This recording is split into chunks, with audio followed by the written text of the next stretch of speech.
Today's Bible verse comes from Romans chapter 5, verse 1, King James Version.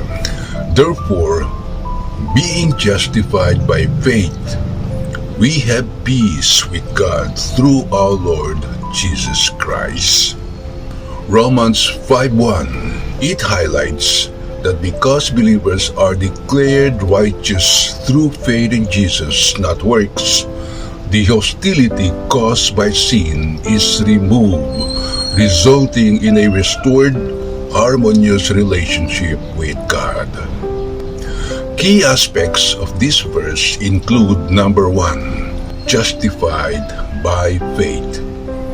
The phrase therefore connects this to the previous chapters, confirming that salvation is a gift received by trusting in Christ's finished work, not by human effort. Number 2, peace with God. This is not just a feeling, but a new standing. The barrier of sin is gone, meaning believers no longer fear God's wrath or judgment. Number 3, through Jesus Christ.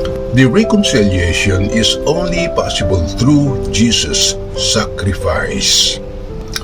In short, faith in Jesus brings a permanent, peaceful, and secure relationship with God.